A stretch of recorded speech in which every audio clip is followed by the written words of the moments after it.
Tollywood film maker Prashanth Varma డైరెక్షన్లో young hero Teja సజ్జా నటించిన Hanuman movie ప్రస్తుతం ఇండియన్ బాక్సాఫీస్ని షేక్ చేస్తుంది. సంక్రాంతి కానుకగా జనవరి 12న విడుదలైన ఈ సినిమా వరల్డ్ వైడ్గా 115 కోట్లకు పైగా వసూలు చేసింది. ఇక నార్త్లో అయితే హనుమాన్ మానియా మామూలుగా లేదు.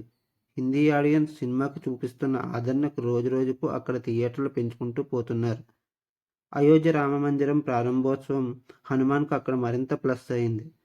తక్కువ బడ్జెట్తో రూపొందిన ఈ సినిమాలోని ప్రతి సన్నివేశం అద్భుతంగా ఉందని, విజువల్స్ అయితే నెక్స్ట్ లెవెల్లో ఉన్నాయని అంటున్నారు ప్రేక్షకులు.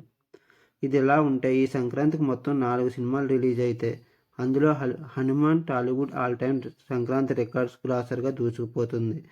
ప్రతి సంవత్సరం సంక్రాంతికి రిలీజ్ అయిన సినిమాలు అన్నింటిలో ఇప్పటి వరకు అల్లు అర్జున్ అల వైకుంఠపురంలో వరల్డ్ వైడ్గా 260 కోట్లకు పైగా గ్రాస్ అందుకుని సంక్రాంతి సీజన్లో అత్యధిక వసూళ్లు సాధించిన చిత్రంగా సరికొత్త బెంచ్ మార్క్ క్రియేట్ చేసింది.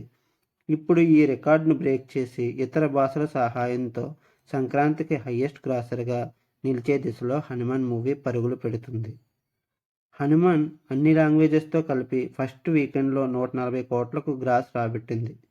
ఇక సెకండ్ వీక్లోనూ భారీ కలెక్షన్స్ వస్తుండటంతో ఖచ్చితంగా ఈ సినిమా ఫుల్ రన్లో సుమారు 270 కోట్లు వసూలు చేస్తుందని ట్రేడ్ పండితులు అంచనా వేస్తున్నారు. అదే జరిగితే హనుమాన్ మూవీ అలా వైకుంఠపురంలో రికార్డ్ బద్దలు కొట్టి టాలీవుడ్లో హయ్యెస్ట్ గ్రాసర్గా నిలవడం గ్యారంటీ అని చెప్పవచ్చు. ఇక మొదటి వారంలో హనుమాన్ ఆంధ్ర నైజాం ఏరియాలు కలిపి 64 కోట్లకు పైగా షేరు వసూలు చేసింది. ఈ సినిమా థియేట్రికల్ రైట్స్ 25 కోట్లకే అమ్ముడిపోయాయి. దాని ప్రకారం హనుమాన్ మొదటి వారంలోనే 250% కంటే ఎక్కువ రికవరీ చేసిందని చెప్పవచ్చు. మీకు నా వీడియో నచ్చినట్లయితే లైక్ చేయండి, షేర్ చేయండి, సబ్స్క్రైబ్ చేయండి, కామెంట్ చేయడం మర్చిపోవద్దు. Thank you.